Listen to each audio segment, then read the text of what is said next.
So last night, Mr. Reed's Romance and I are out in our neighborhood. In Chicago. Okay, there's a great neighborhood named Pilsen that is traditionally Mexican-American. I want to go there. Yes, the food is amazing. Can we go right? there when I'm there? Yes. And also the other thing that is, okay, the food's great in Pilsen, but the thing that's really maybe amazing about Pilsen is the unbelievable murals that are painted throughout the neighborhood. It is truly a great place. But one of my favorite Mexican restaurants there, what my friend Jessica took me to, now has an outpost in my neighborhood, Hyde Park. So we went there last night. It was great. And it's just like one of those places where you get like great tacos. Oh my God, these plantains that were amazing. And anyway, we're leaving the restaurant and there's this like the beep of the like Amber alert, something. It's being pushed out to your phone, right? I think it's not an Amber Alert, but you go, I'm predicting. It is. Listen, Sarah, I fucking kid you not. It said it was a weather alert about a dust storm. No. And I was like, I am not ready, actually. What in the John Steinbeck? Correct. And we are kind of like, what the fuck? Like, really? Like, come on. So anyway, we drive home, which, we're like in our neighborhood, right? So it was like we're 2 miles away from home, right? So we get home and we look off and, I live in a pretty dense urban neighborhood. I couldn't really see the horizon, but I could see something like a brown cloud looming, right? Like a plague. And I was like a plague. And so then we get in the house and the air conditioning had been on because it'd been really hot. Thank God, because then within 5 minutes, I literally like couldn't see out the window and then it just like blew past us. And this morning I was looking at people's videos of like downtown Chicago, like enveloped in a dust cloud and it just blew right through. Apparently it was from southern Illinois, like topsoil. These plains states. What?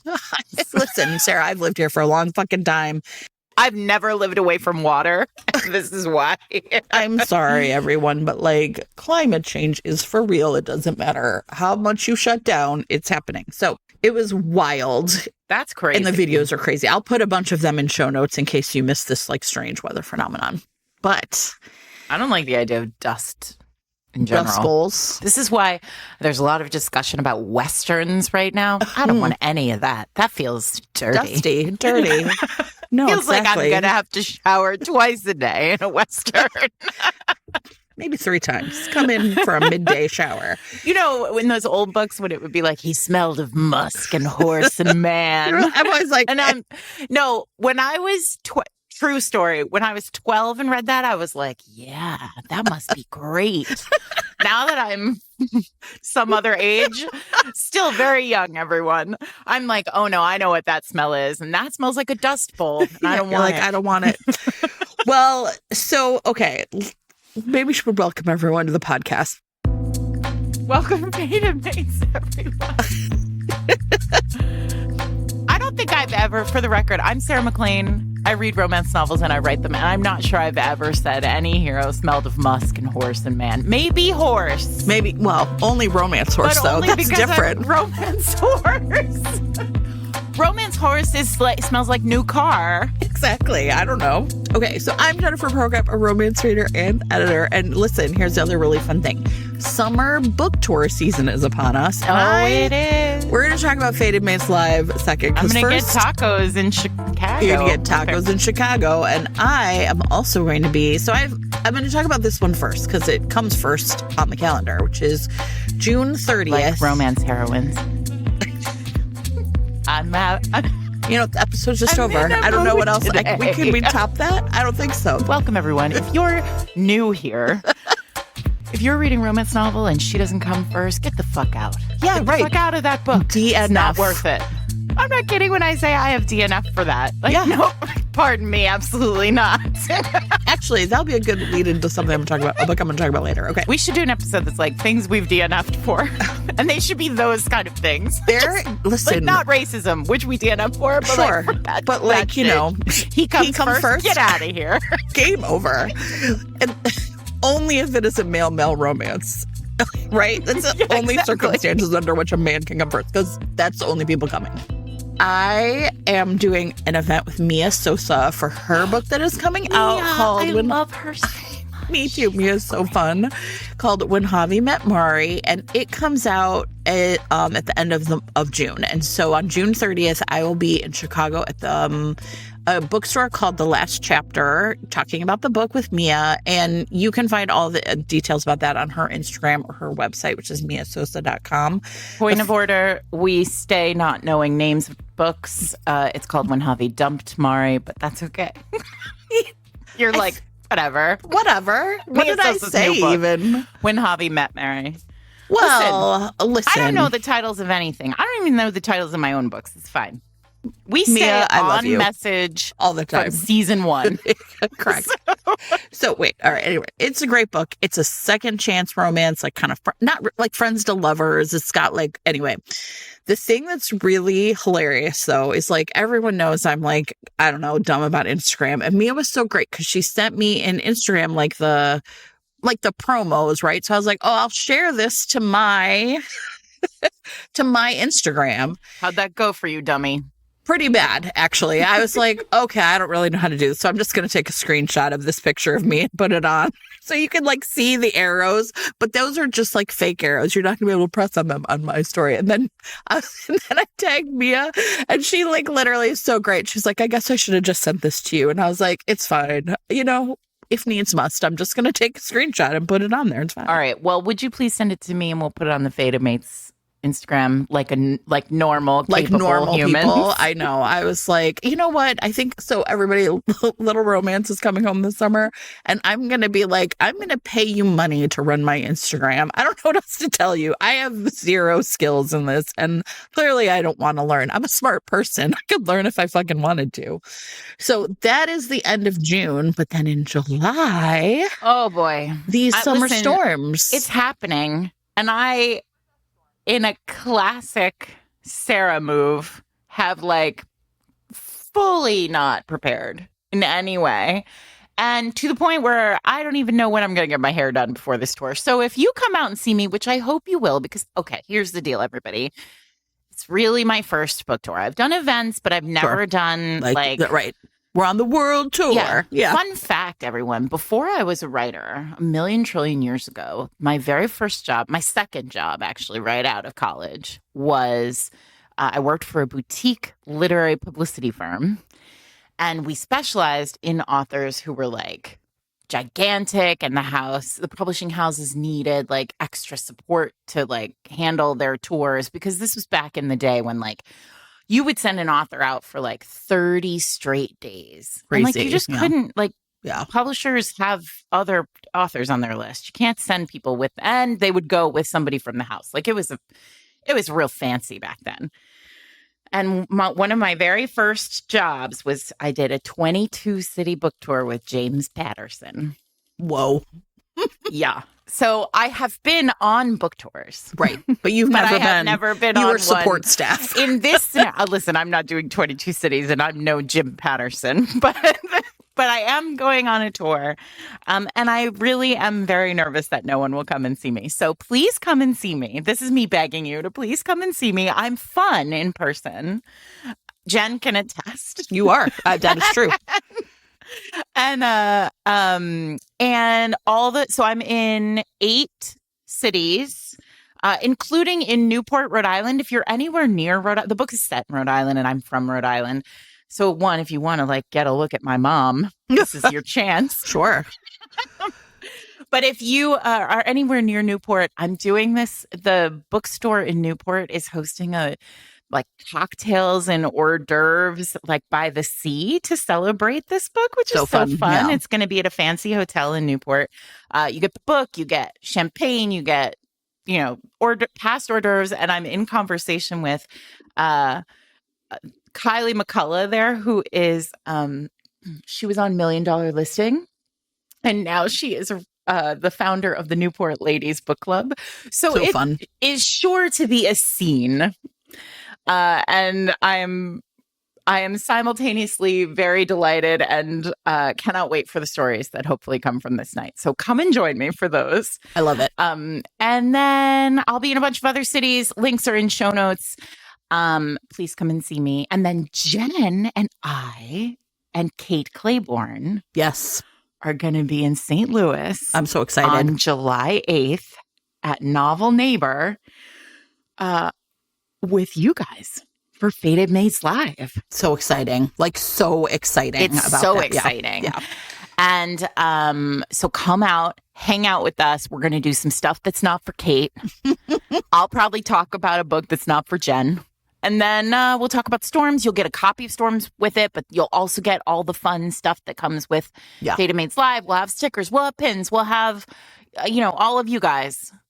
There's already, if you are a member of the Patreon, head over to the Discord. There are already meetups starting. Novel Neighbor has offered to host a little meetup for people ahead of time during the day that day, so you all can shop at this like super supportive romance. It's not a romance bookstore. It's a bookstore that supports romance, which is how all bookstores should be. So that's going to be so super excited fun. to see the Novel Neighbor. I know, me too. Yeah. And like, I'm just super excited. Okay, Liz, so, it's driving distance from Chicago. So like 2 of my work colleagues are coming. Oh, yay. I know. My friend Elizabeth, who way back at the end of season 1 gave us some notes on Roman history. Yes, correct. That's her. And way back in season 1, she and I talked, like, we had like a little 5-minute thing where she's like, what do you say to people who are like kind of shitty about romance? And I was like, so we talked about that.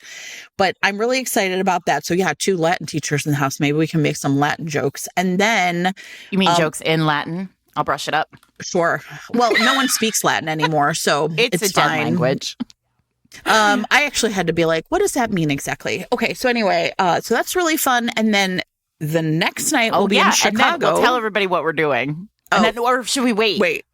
Yeah, we and should talk wait. about it after. Yeah. Never mind. Right. You don't know anything. Chicago, forget it. Nothing's happening. And then the next night Chicago. We'll be in Chicago. You will be with Veronica Roth. I'll be talking to Veronica Roth. I will be in the audience with my husband because I'm a superstar. Listen how great this is. Buying these, which is the bookstore in Chicago is called Women and Children First, which is a real, like, obviously in the name of the store tells you everything you need to know.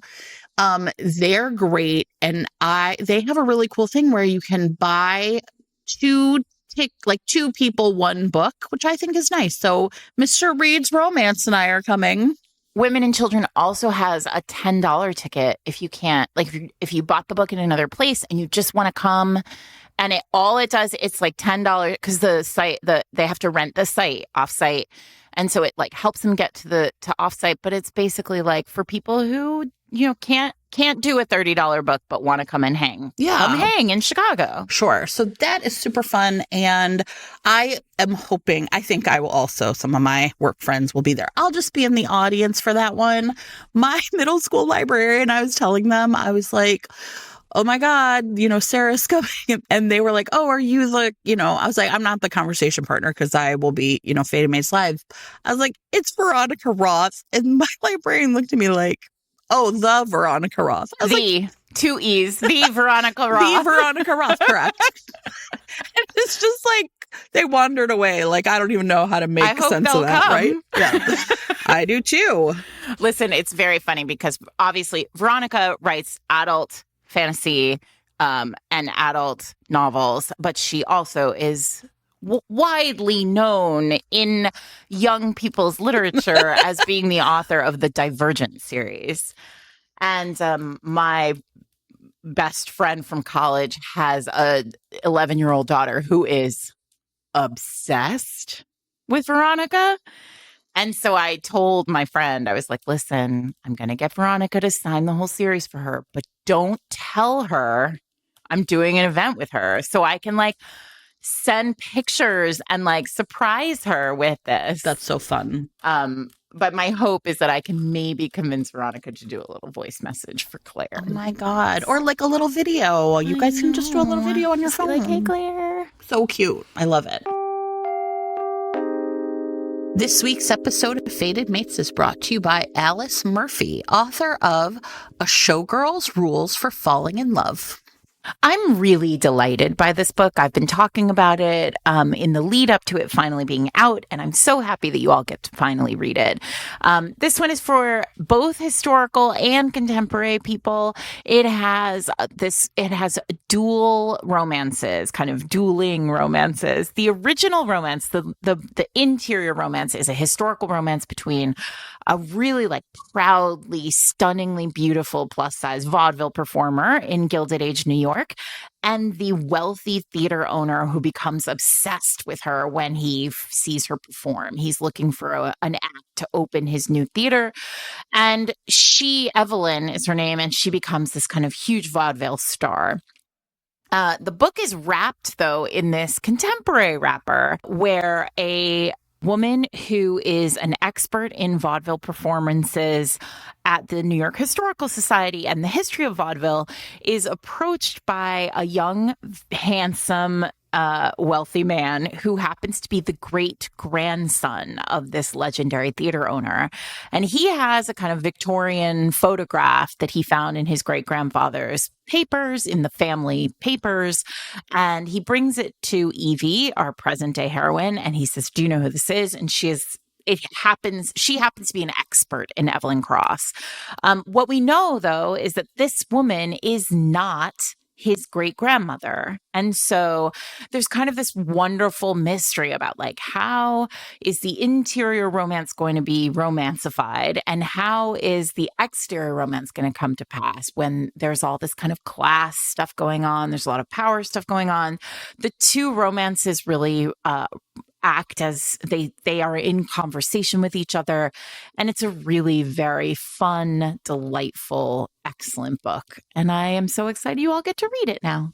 I cannot wait to read it myself. So if you are like me, would like to check out A Showgirl's Rules for Falling in Love, it is available now in print, ebook, or in audio. And if your podcasting app supports it, you can click on the chapter title right now to be taken to buy the book. Thanks to Alice Murphy for sponsoring this week's episode. Listen, for those of you who have never gone to a book event or are not sure if they are for you, I love watching authors talk about their work. And so I'm just let's talk about Kennedy. Yes, look at you reading my brain. Mind melt. So last week, Kennedy's new book, I'm going to get the title Kennedy wrong. Ryan, everyone. Oh, she's just Kennedy to us, everybody. I mean, she's basically like Cher. Yeah, right, exactly. Okay. I think it's called Can't Get Enough. Is that correct? Can't Get Enough. Right. Yep. Is on book tour because her book came out, and listen, this one is for the plus size reader girlies.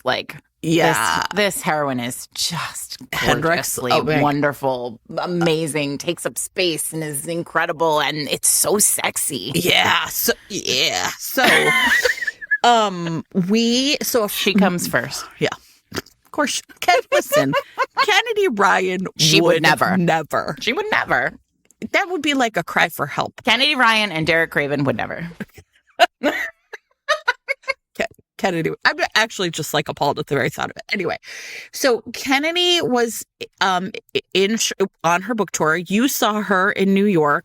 Yeah, I went to the midnight. I was sitting on listen, she did a midnight release.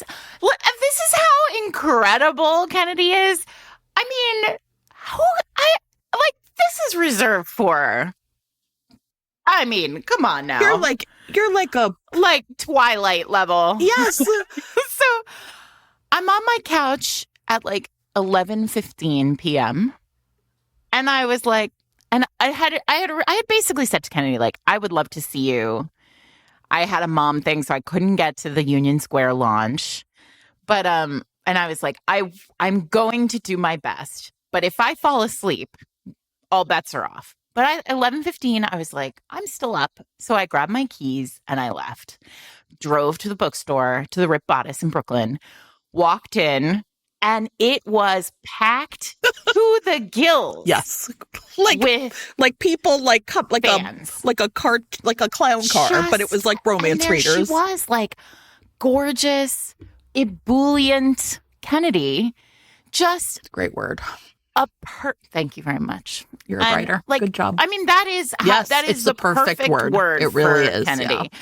And she is just fucking superstar. Yeah. No, it was. And it is the joy you get from being in a room full of people who are just love romance, love the author, love the books. Yeah. People in that room who were like, I've never read her book, but I can't wait because the infectious joy of being around experience. Kennedy. Yeah. No, Man, so book events are great. Book events are great. And so the next night I saw her in Chicago with Lovey Ajay, who is a author, like sort of like an author, but like a kind of, I don't know, like just like a famous Chicagoan, but just like also like kind of person who's like very down to earth about like, I've seen her at other events, like kind of like almost like self-help, how to be the best person you are. Like she's like got a really interesting presence anyway.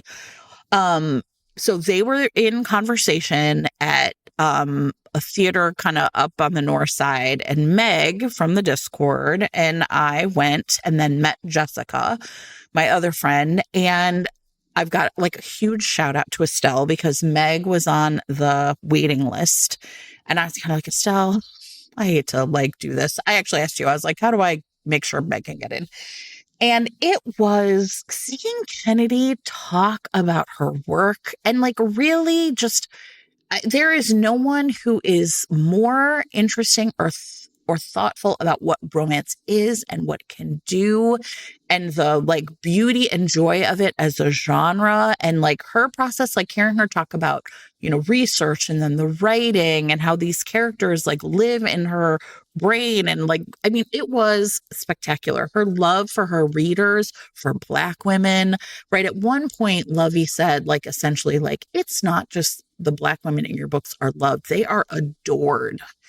Right? They are adored. And the room just like erupted because it was just, right? And it was awesome. It was like, honestly, if you have ever had the chance to see Kennedy Ryan, just don't hesitate. It's just so fun to see people talking about their work. Any author truly is, but seeing romance authors in particular is the best. So agreed. I hope there's something near you, everybody, this summer.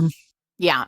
A lot of questions about the West Coast, and I have no plans to be on the West Coast for this tour. I would love to be, but that's not, I have to tell you, like, authors don't really get a choice. So when they gave me the list, the furthest west I am is Chicago. But I'll be in, is that right? I don't know. I'm from New England. I don't know. No, St. Louis, Chicago, Indiana. Yeah. And then I'll be in Atlanta with Mary Kay Andrews. So fun. Who I am in love with. I'm gonna play it real cool. But Mary Kay Andrews is so fucking badass. Yeah. And if you want to come and hang out with two ladies who give no shits about just saying what they think about this administration, then come hang out with me and Mary Kay. It's going to be so fun. And just like to talk about storms, right? To talk about what it's like to write a book with a romance subplot, but not a romance A plot. And right, like, the family stuff, the dynamics, setting a book in Rhode Island. I mean, it's going to be so fun. Can I also just say one other thing about my book, about storms? And then I'm sorry, everybody, but you know what? I do need pre-orders. I need to talk about my book apparently, but I don't want to. But here's the thing. Julia Whalen is my narrator, and I'm dying because last night she sent me a video of her narrating a scene with all of the characters in it. And it was incredible. I'm going to post it to my Instagram at some point. We will reshare it on the Fade Mates Instagram if you're not there. But I will send it to you, Jen, but you can't share it around. And I was like, oh, what? Because there are 6 characters in this scene. And it's amazing. So I am so excited. The audio is coming too. Anyway, so that is all of everything that is exciting and happening. Oh, but if you can't make it to Fade Mates Live, but you still want stickers or pins or whatever, I will have them with me. So come see me wherever I am, and I'll have them with me. And Jen will have them too. It's all going to work out. Have we ordered these stickers yet? No, but it's you still have stickers, don't you? I have. Now we're doing some business, everybody. Let's move on. Okay, so I will mail you some though if you don't have any for the Mia Sosa event. Oh, yeah. See. Look at you. Okay, so everyone, what we're going to be doing this week is now it's celebrity romance. It's my favorite. It is I have your a very favorite. particular flavor of celebrity romance. And it's hard to find that flavor these days. So do we want to talk about like the joy of the celebrity romance and then like what we counted and what didn't, and then talk about some books? I do. Okay, so celebrity romance is a big umbrella romance. Oh, yeah. And it seems to be much more popular now. Like it went through. Okay, so what as I understand it, and we've done. Okay, I have so much to say. Okay. We've done a lot of different versions of this. We've done celebrities, we've done celebrities, we've done rock stars, we've done sports romance.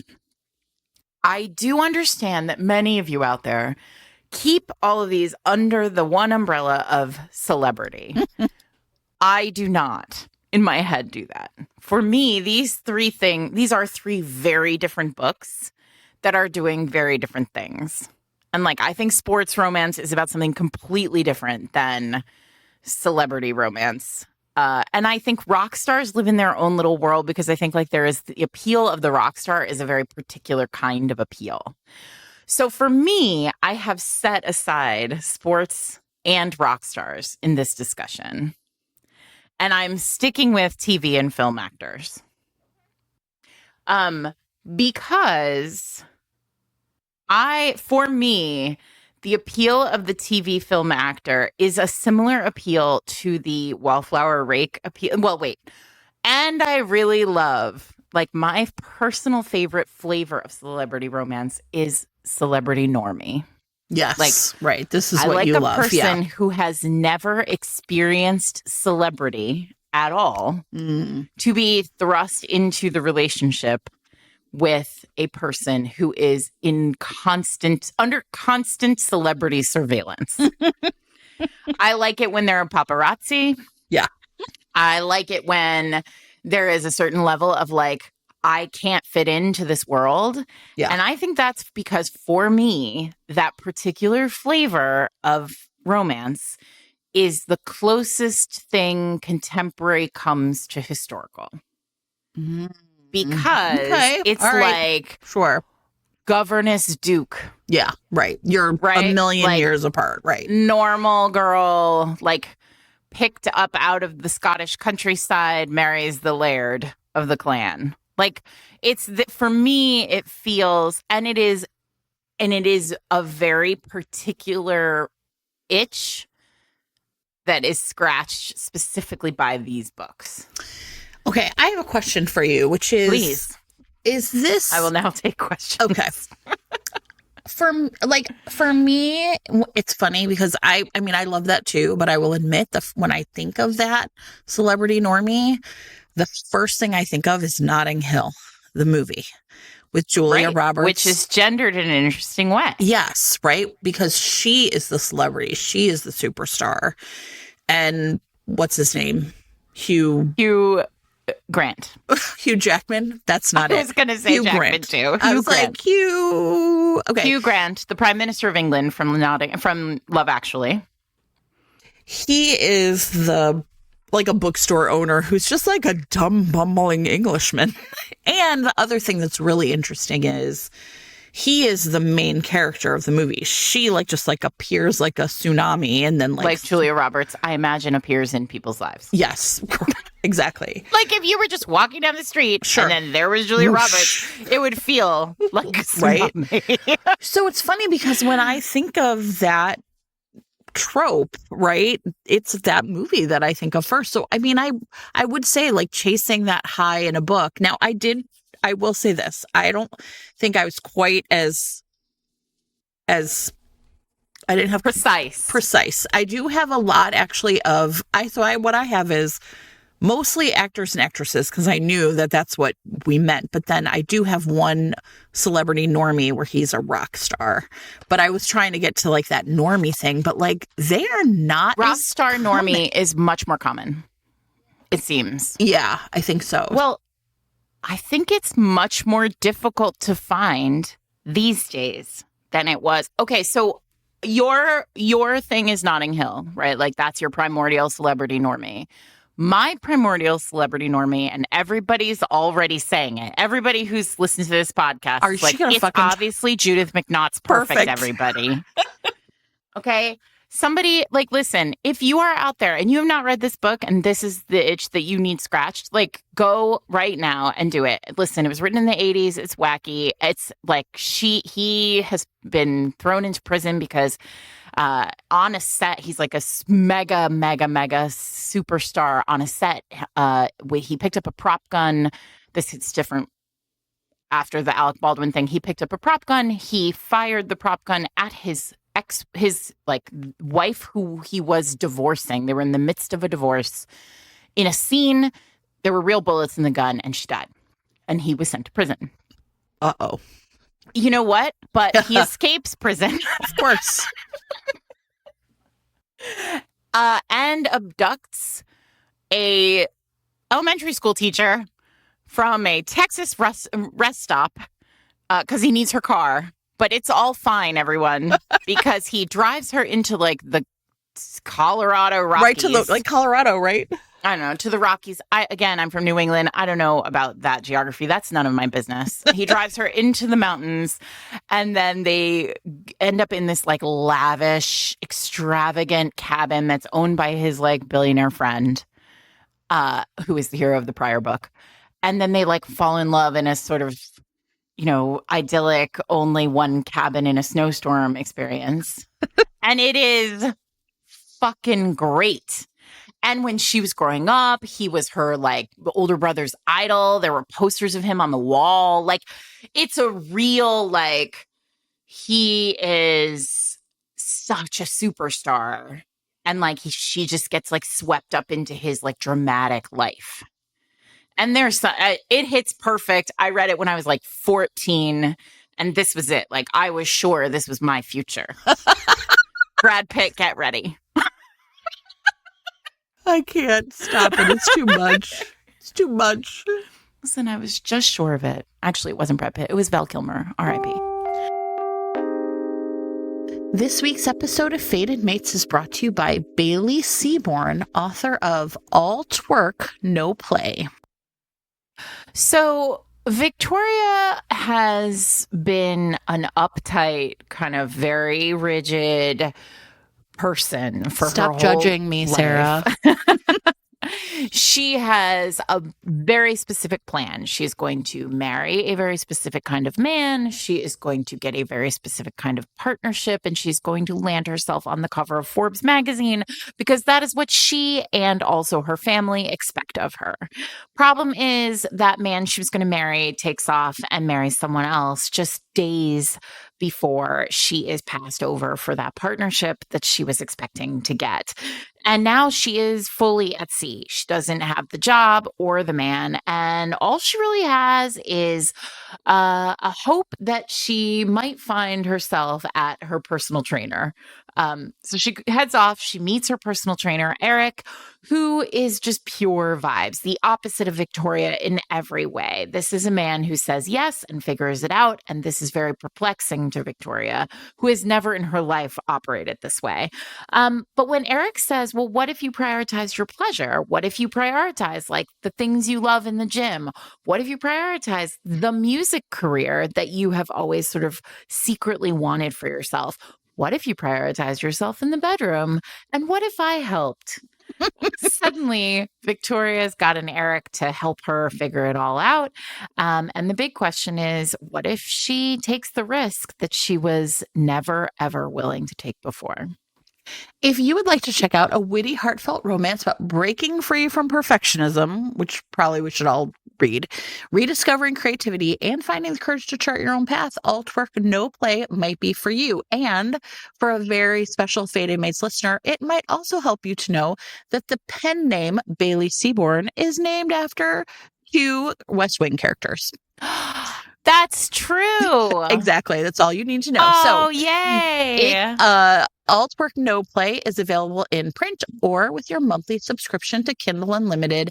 And if you click on the chapter title right now, you can be taken to buy the book.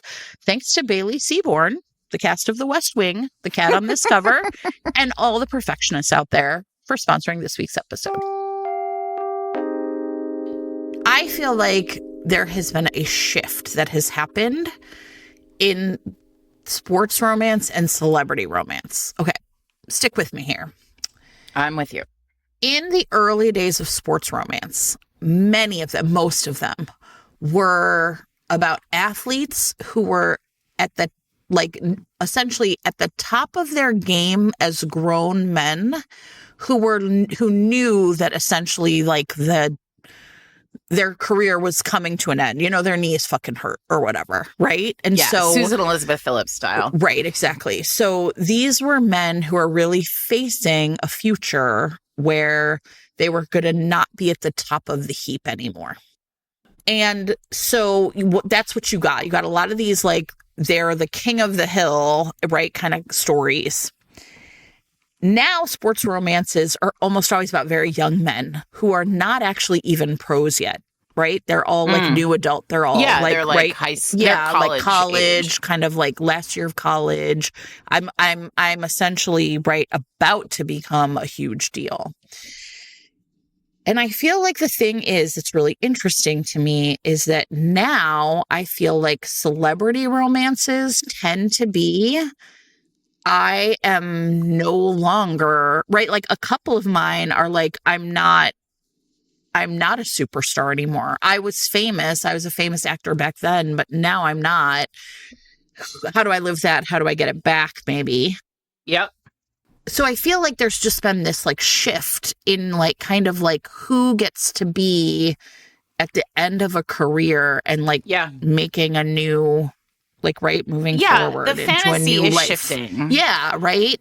I would agree. And I would say that that's also written into these books with, like, you're absolutely right. It's like more washed up or like not washed up, but like actors who like finally are realizing that they want more, which is like part of what the story was in all these books. But like in the 90s when, I didn't even finish my thought back then, which is like there was a time, like I once asked an editor, who had been around back then, like, I don't understand, like this book was so, if you talk to anybody about Judith McNaught, like Perfect comes up as like, one of those books that it hits so right. It hits every beat. And I was like, what happened? Like there were no actors ever. Movie stars are nowhere. And movie stars have been around for a long time. It makes sense that movie stars would be a character that romance would be attracted to. And she was like, they never sold. Like in the early days, in the 80s and 90s, like anytime anybody tried a movie star, they never sold. And I wonder, Jen, if it's because like they were such rarefied air. Yeah, like the way that you can have dukes, but not princes. Way kings. I was just going to say, like, you can't have royalty. Royalty, everybody in historicals, royalty doesn't sell. But dukes will sell. So, like, rock stars sell, but movie stars don't. Okay, I think that's because, like, there's millions of bands, right? Like, everybody knows some dude who's had fucking band in high school or whatever. Here's my other thought, though, is I wonder if then the normie part of it is what is, instead of it, like, she's being pulled into, because often, listen, in these books, okay, he's the celebrity. Like, let's just get that off the table, right? Though I have a couple now, new ones, where that's switching. Good. In the earlier books, it was like he was the celebrity, she was the normie, and she was just like starstruck to be in his world. And now I think the difference is if he's like kind of washed up or at the end of a career, her norminess is about him envisioning what a life could be like as a normal person. The normie part has changed. See what I mean? Yes. Yes. Yes. And what's interesting about this is that there are a couple of books that have become sort of, I would say, like, when you say to people, like, hey, recommend me a celebrity normie romance, like, I think a lot of people immediately recommend Olivia Dade. Yes. Right. So Olivia Dade's All the Feels is probably the one that's like most this genre. And I think we've talked about it on the podcast before, but basically, like, the hero is like a huge TV actor. And he is like falling apart, like a lot of the celebrities in these books that are more current. And he is she is a therapist who is hired basically to like watch over him. Yeah. And like be his like companion. And they fall in love. But like to that end, Jen, like her work in this book is to like babysit him. Yeah. Like to like help him navigate becoming normal. Like being normal again. Yeah. Right. Yeah. So Which is interesting because it's like it takes away. This is one of those questions that I have about like the way the genre is evolving, right? Yeah. Like in these earlier like celebrity normie in like the pinnacle of celebrity normie for me is like he is untouchable and she is deeply normal. Yeah. And like she gets through somehow, right? She wins him. Yeah. Right? Like he sees her for who she is. She is in her normalness. Yeah. Like the most compelling thing to him. Right. And like he would give it all up for her. That's what I want. Yeah. Right? Yeah. But I think you're right. The story of these books is more like here's a flawed man. Yeah. Who is like has to who's face just normal. He's normal. Right. Right. He's just pretty and normal. Right?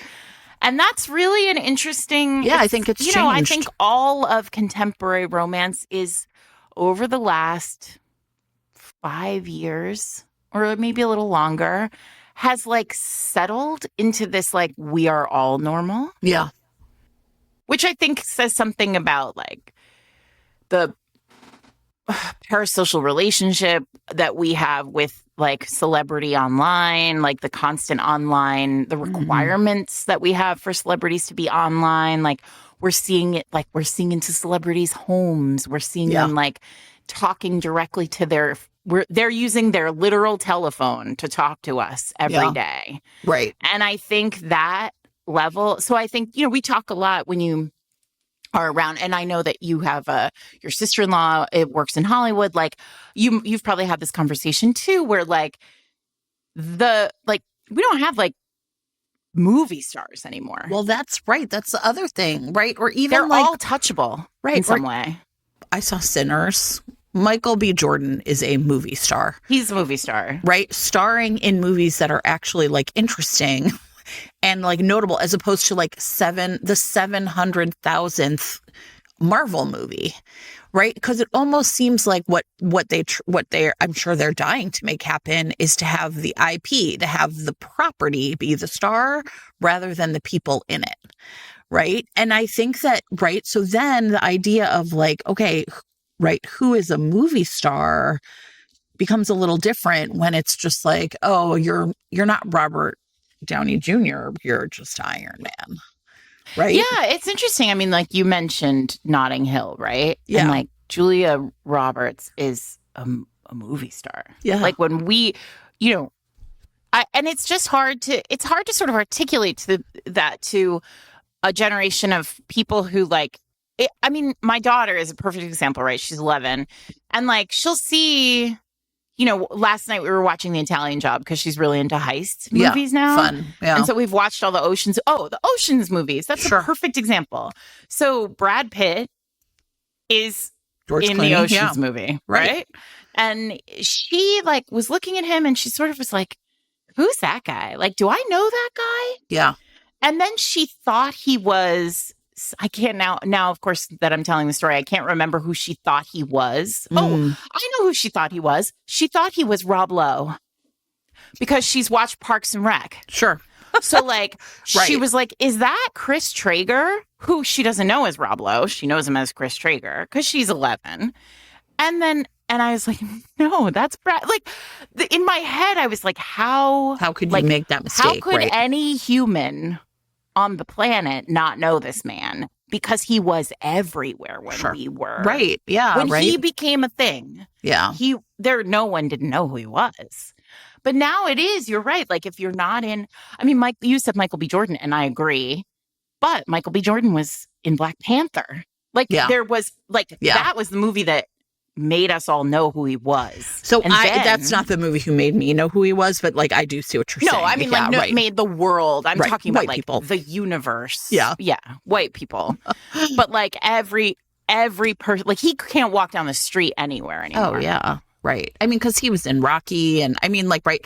So I think the thing that's, I think it's changing. And I also think the same thing is true of sort of like rock stars, right? Like, because it is, I mean, now when I think of rock stars, I actually think of women. I think of Taylor Swift and Beyonce. Yeah. I do not think there is a single man that has the kind of like presence in terms of like, I am the person, right, that you think of when you think of the most powerful popular. If you walk down the street, like I feel like I would be hard pressed. Like I am not a movie watcher, really, right? I would be hard pressed to necessarily recognize anybody who wasn't like a massive star from a Marvel movie. Yeah, like. Right. And that is only because those movies are just jammed. That's not because I've watched them. It's because they're jammed into my eyeballs. Right. Right. So anyway, I do think it's really interesting that like the profile of what these, everybody's normal is a very different thing than celebrity versus normie or celebrity and normie, right? I think it's reversed too. I think the rise of celebrity, like, back in the day, you would never find a romance where it was like two famous people being famous together. Like, why is that interesting? But there are a number of books right now that are like famous football player and famous pop star, famous pop star and other famous pop star, two famous actors. Like, and that's an interesting thing to me too, because is it that we are putting two famous actors together because they are both normal in some way? Like, are we saying maybe, like celebrity has social media like basically leveled the playing field, right? They're just normal people too. Because you can be, or like you said, we know now what their houses look like. A million followers on YouTube or a million followers on Instagram or TikTok and not be a movie star. Right. Do you know, like... Right. And the movie stars, like you said, like we see in their houses, we can, right? Like there's more of a sense of that. It's just like, so like Cardi B loves to shoot TikToks from her bathroom. And it's like, we would never have seen like Bruce Springsteen's bathroom. And you know what? And I don't want to. Fine. Okay. So I'm sure it's very nice. All right. I bet he has a lovely bathroom. I'm sure he has 700 lovely bathrooms at his homes all over the world. Meanwhile, bless Bruce Springsteen, who just like was, got up and was like, hey, everything sucks. And I appreciate it. I know. Okay. So do you want to recommend some books, Sarah? Now that we're 5 minutes into us chatting. 16 books on my list. Okay. So I think my vibe is going to be less like... Yeah, I think we're going to run through these. I think we're going to go a little faster than... I'm not going to talk about every one of them in depth the way that I would ordinarily do. Yeah, because I actually have quite a few too. But I will tell you all of the books that I have on my list are... in some version, celebrity normie. Okay. I'm not sure I will, but you know what? I think it's fine. You don't have to have followed the rules. It's fine. They're celebrity normie. You just did not say actor, actress normie, Sarah. I did not say that.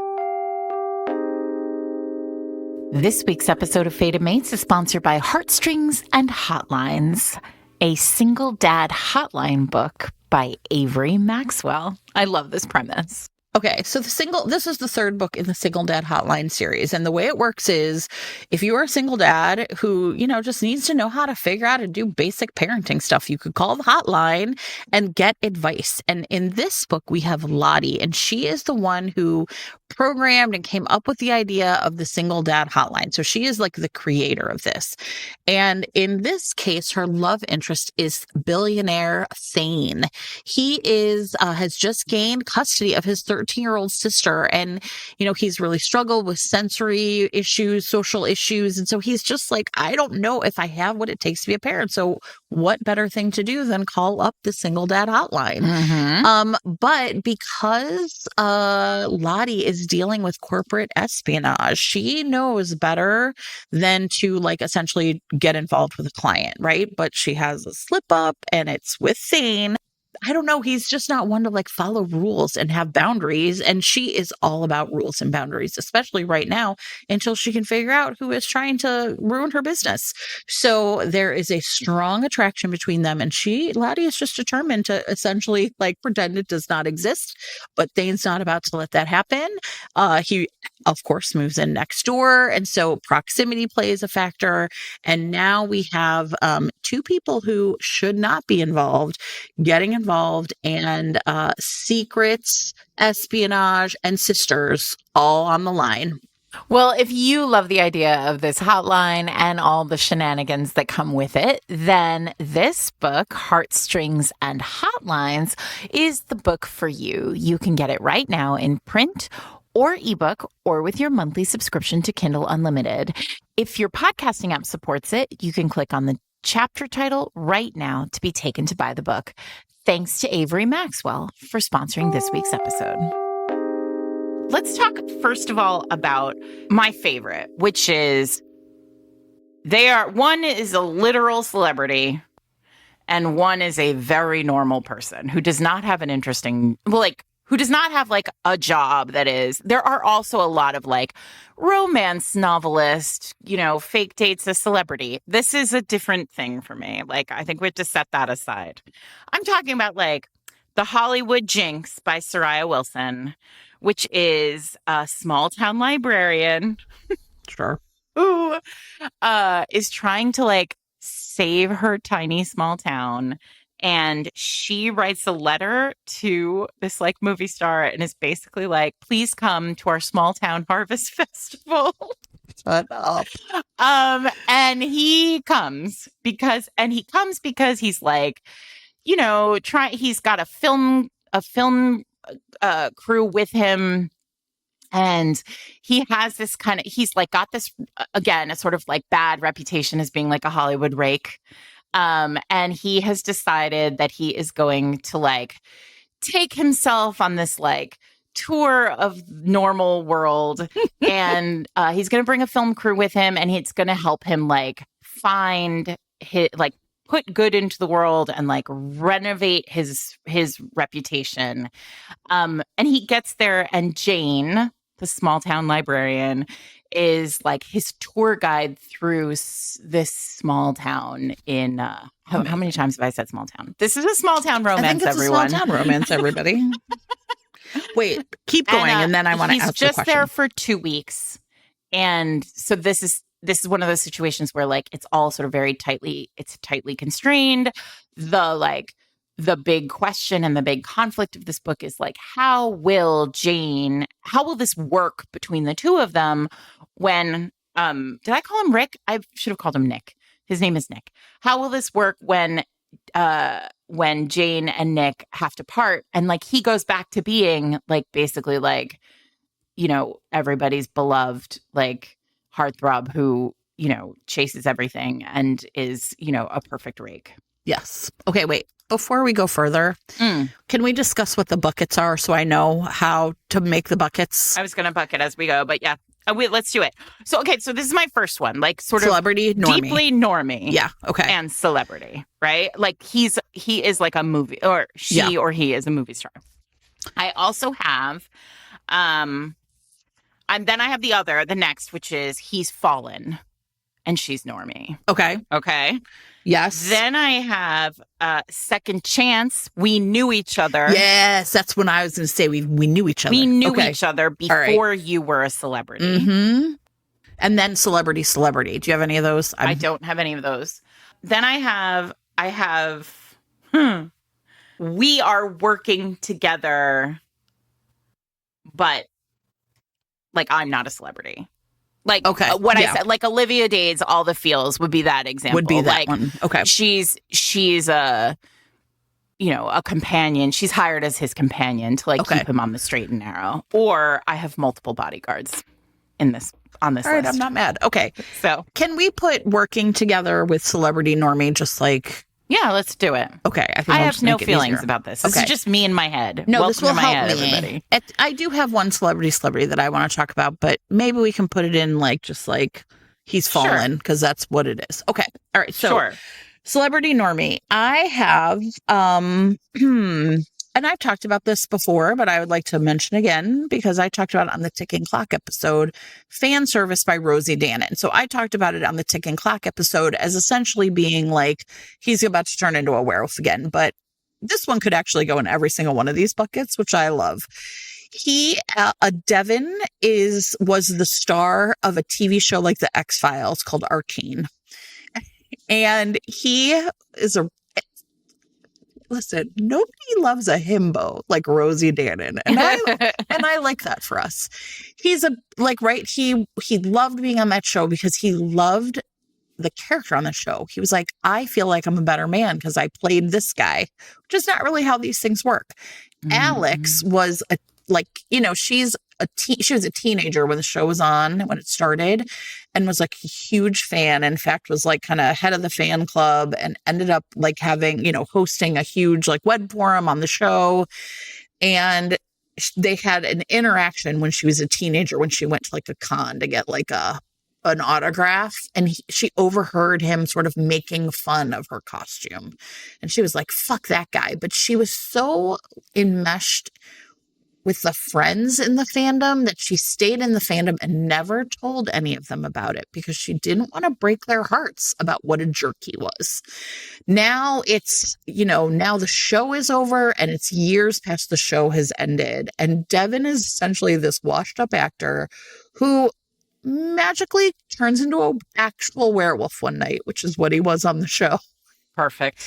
And he is so dumb that he's like, I need help. So he falls into like the Google rabbit hole of trying to figure out like what is going on, and ends up thinking that she is actually a wolf expert because of like, right. And like emails her. Perfect. And she is like, this fucking idiot. Like this has to be a setup. So she's like, yeah, I mean, she's like a vet tech in Florida.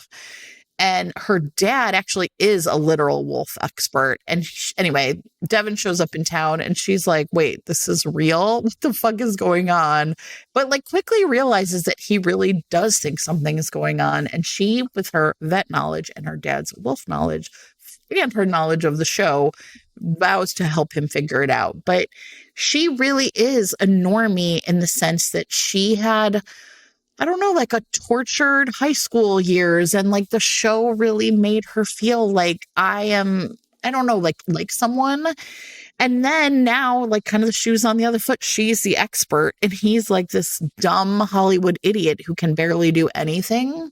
Perfect. And he's out of his element, right? There's no assistance. There's no one to help him. There's only Devin and Alex. It's great. So that's a Fan Service by Rosie Dannon. All right. I want to talk about... What I really want to talk about is Louisa Edwards' novella, Not a Bad Boy, which is in the anthology Naughty Brits that I did with a number of other writers a few years ago. If you have access to this book, if you bought this book, if you are like living with this book, you should make sure you go and read this story. If you haven't, it's a novella. It's about a writer who has moved to London for research and to get over like a terrible breakup. And she is in the dog park with her dog and she runs into like a full-on Hollywood heartthrob at the dog park. And he is like charming and funny. And like they both have these dogs and like there's a dog moment between them. But then she knows exactly who he is. And he's like, let's, go on a date. And she's like, oh, no. That's not a real thing that we could do.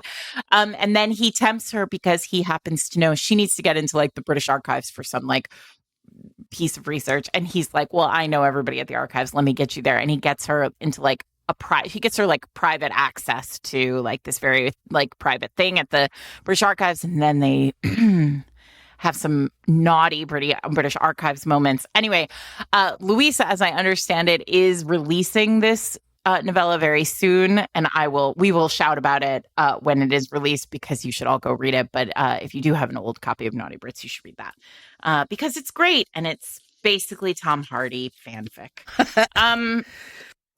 I want to talk about Lucy Lennox and Molly Maddox's LOL, which is stands for Laugh Out Loud. And this one is interesting because the beginning is absolutely celebrity normie, like exactly what I want, which is one of the characters is a carriage driver. Like he drives a horse and carriage in Central Park in New York, and he has this like horse buggy hanging outside a fancy hotel, and a police officer comes running out of the hotel, jumps into the carriage, and tells him like, go. And so he's like, okay, well, I'm certainly not going to say no to a police officer at this point. So like they just take off down the road. Turns out this is not a police officer. This is a movie star who is in costume, and he has been chased by the paparazzi. And so he like leaps into this horse and buggy, and they like head off down through It feels Manhattan. like a horse-drawn carriage would be slower, but then the paparazzi. Right. But what do I know? Anyway, so Jen, this is romance horse again. So then what happens though is like, because this wasn't a police officer and like it's just shenanigan now, the character who is a horse-drawn carriage driver loses his job. And now his horse, he was doing this job for his horse to have like free room and board in like the stables of the carriage company. So he turns up on the doorstep of the movie star with his horse and is basically like, hey, fuck you. Amazing. You ruined my life. And then so what's a movie star to do? I don't know. So he just collects this handsome man and his handsome horse, and they go to Vermont to like this like mansion-y cabin in Vermont with a stable. It has a stable and oats, I assume. And then, whatever horses eat, it's got it. And then it turns into a full-on rom-com. And what I would say by that, what I mean by that is like chaos ensues. There's a massive cast of characters. It's like kind of slapsticky and like laugh out loud funny. So if this is the kind of book that you like, I know a lot of people don't love like slapstick or like that particular brand of humor in their romance. But if you do, I would say like if you loved the food fight in Dating Dr. Dill, this is the book for you. Okay, I have another one, Celebrity Normie, which is The Mechanic by Reina Torres. And in this one, it starts off with our celebrity.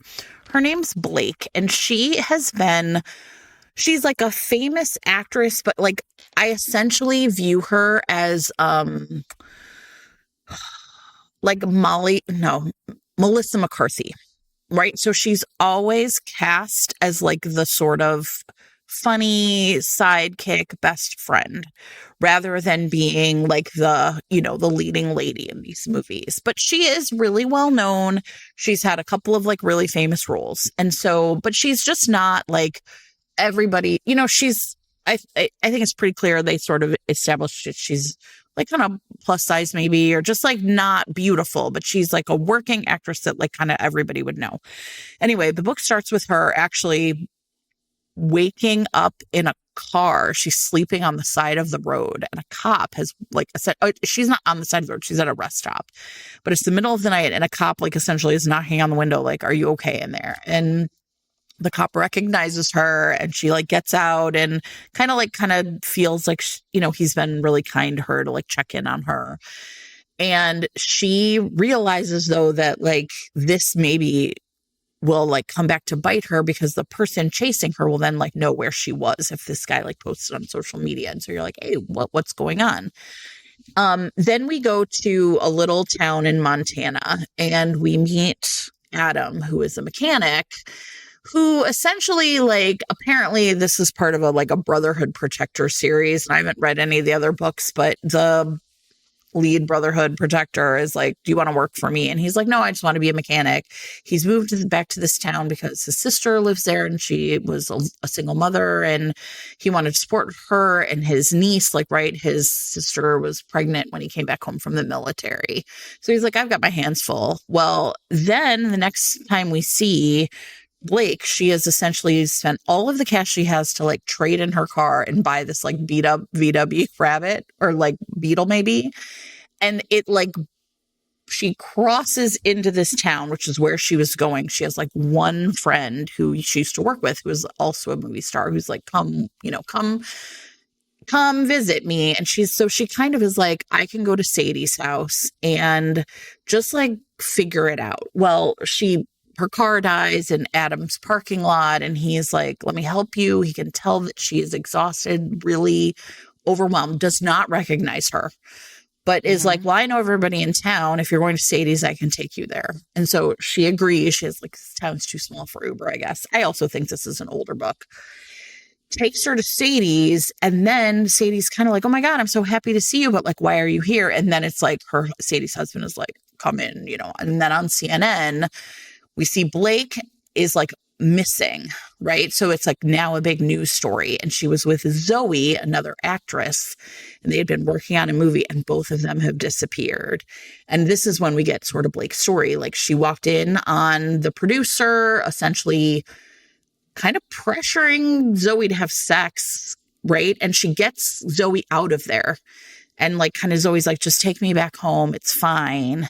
And it's clear that Blake has in her past potentially been a victim of sexual assault herself, and is really like, I don't know if I should leave you alone, but does, and then realizes that Zoe is missing and goes on the run herself.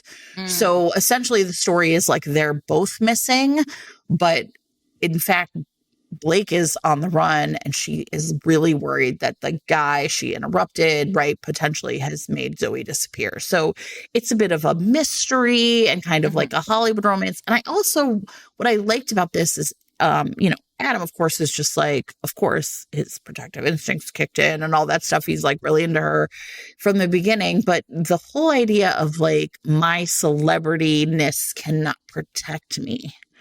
Right. I thought was like a really good element. And even though I'm now kind of in Montana in this small town, how do people will know me wherever I go, which means it will be very easy to find me. Right. So it feels like it has that romantic suspense element, but the celebrity normie part is a really big part of the story as well, because it plays into why it's so hard, essentially, for her to stay missing in some ways.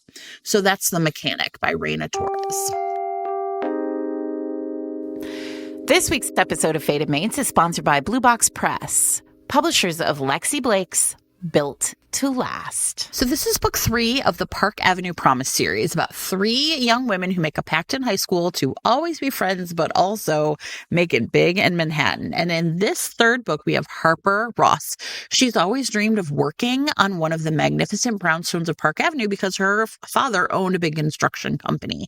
Now, one of her friends has bought the house of her dreams and hired Harper to do the construction work, hoping to like sort of showcase the renovation on a TV show for a brand new production company. So Harper has always they promised themselves, we're going to be able to live in like in a house like this one day, but working on it isn't the same as living in it. But she's hoping if the project is a success, it will help her grow the construction business into one of the biggest in the cities. The only obstacle is Reed Dorsey. He's the designer on the project. He believes in a balance between beauty and functionality, and he is like a really hot new voice in design in Manhattan. Only problem is that he and Harper just do not see eye to eye. Yes, he thinks her work is awesome, right? He doesn't question the value or like the ability for her to do the contracting work. He just wishes she didn't think she had a say in how the design is going to work. So these two enemies, as they work on the project, kind of eventually start to see different sides of each other. Maybe their fights aren't quite so bad, but once the project is threatened, are they going to have to choose between their jobs or a beautifully designed future they could share?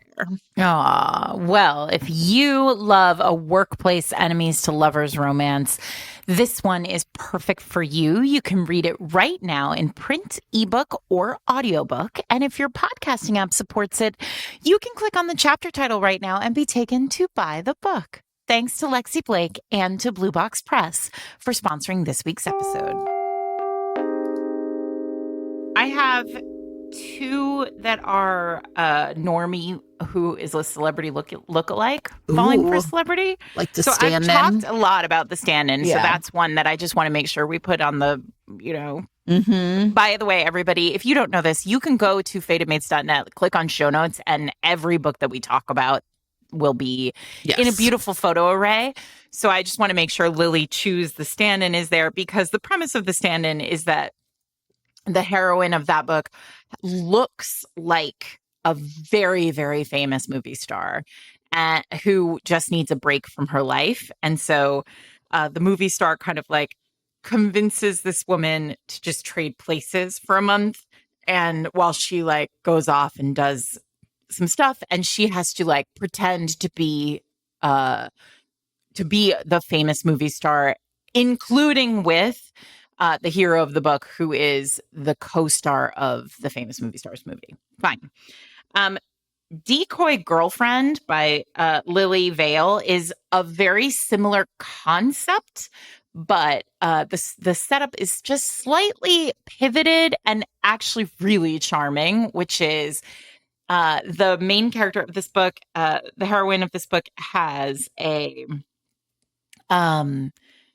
is a dead ringer for a famous person, and uses it to her advantage, like to get free amazing shit at stores, to get like anytime anybody, like she's in a restaurant, she accepts everything free, like just, and this leads, which is honestly amazing. It is amazing. I love it. And this leads to a problem because it starts to get out that this celebrity, the movie star or the TV star, is like kind of a mooch.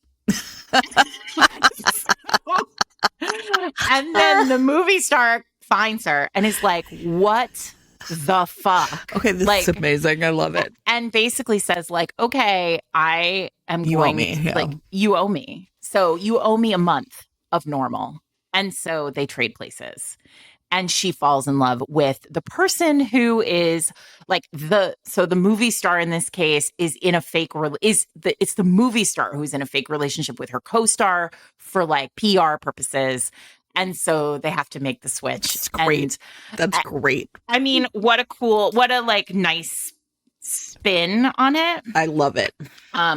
We are like barely scratched the surface of my list at this point. No, that's okay. We're gonna keep going. So, are you ready to do like? I have one more in this category. I want to talk about Betty Carrillo's 32 Days in May, which is just recently out. I think it came out last week. And Nadia, the heroine of this book, was recently diagnosed with lupus and is sort of like having to reckon with what this means for her life. And so she goes home to the place where she spent summers, her family spends summers. And on the Jersey Shore, this is where Betty writes. This is her second book, also set on the Jersey Shore. And through like a confluence of romance doctoring, Jen, she is set up on a date by her rheumatologist. Sure. With Marco, who is like a burned out movie star. I love it. And this is a sort of quieter, this is really like Nadia's story, but Marco is like, in a lot of ways, like the prize for her to like, as she like finds herself and, becomes a piece of like, he just becomes like a really important piece of this journey that she has been kind of thrust into. What they decide is she is home like for all of this, like over the course, she's home for a month and he is also home for a month. And it is the month of May. And so they decide they're going to have like a 1 month no strings fling, which I love because I feel like this is a tee up that we don't see as much recently in romance. And then at the end, the big question is like, you know, what happens at the end of the month? Like she has her life. She's now has to sort of live with chronic illness, and he is a movie star. Where do you want to go? Let's go to we knew each other before. Oh yeah, okay, we knew each other before. Okay, go ahead. Sonali Dev's The Bollywood Bride is, I think, this is like one of those books that I always like point to as like a really terrific version of this trope. I'm sure I've talked about it on the podcast before, but the heroine of this book is like talk about a movie star, right? Like she is one of the biggest names in Bollywood. Ria is her name, and she comes home for her cousin's wedding in Chicago, and followed by like a plethora of, you know, media because she's coming to America, and reconnects with a boy, Vikram, who they've always known each other. They've known each other since they were children. They spent summers together. They had like a magnificent love story together. And then she left and became a star, and he stayed and really resented her for leaving, and like didn't fully understand like that she has like a lot of stuff in her past that she has to reckon with related to her family, and she was really closed about that, and now she has to like reveal a lot of herself, which is a very difficult thing for a movie star to do. Yeah. So that's Sonali's Bollywood Bride. Okay, I have one of my favorites in this genre is like, I will admit, like, okay, it's in the past we knew each other, and he fucked up real bad, right? Mm-hmm. I really love that. And so I have Ghosted by J.M. Darhauer. And in this one, and it's really interesting. I think that it's dual point of view, but then there's like a third kind of way that it's trying to get some information to the reader. And what it is Kennedy Garfield, it starts off, is pretty young, in her 20s, but she has a daughter who is almost 6.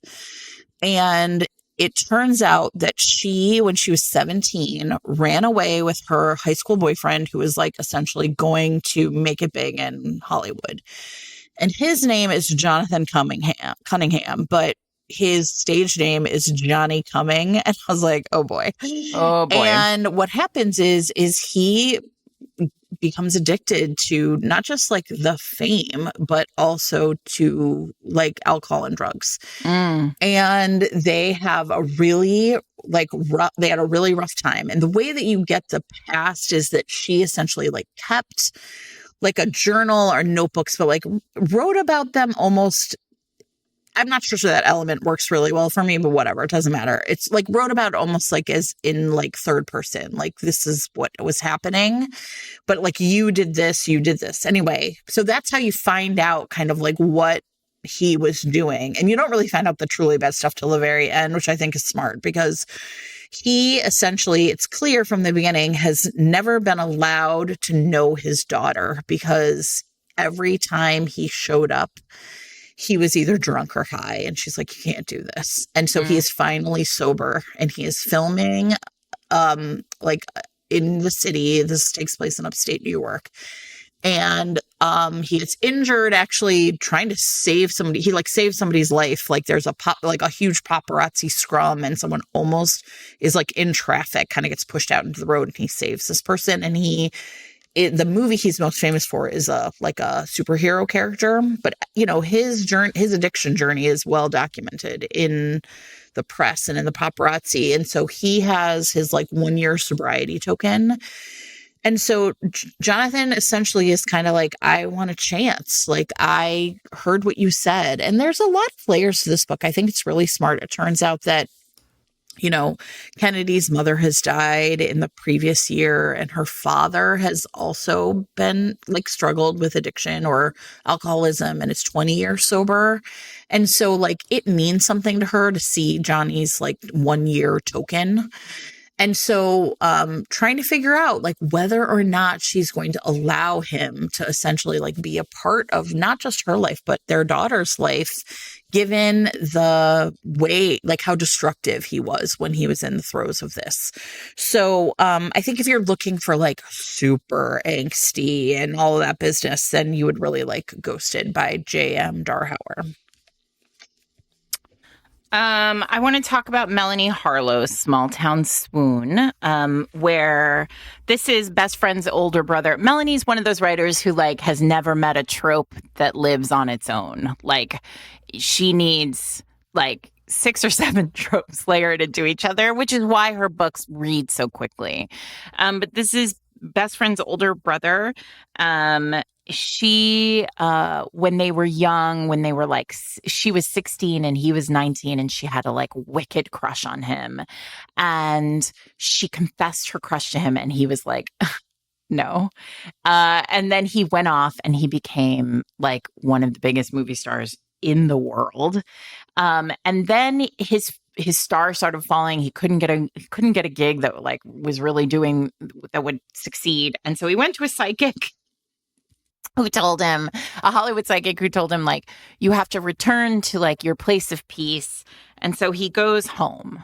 And when he's home, he meets Ari. His name is Dash. Dash and Ari like meet again, and it becomes like they sort of reconnect. They're now in their mid-20s, and it's pretty sexy. Like Melanie Harlow writes a really sexy, straightforward contemporary. There's some pretty, I love sexting in a romance. This has quite a bit of sexting in a romance in it.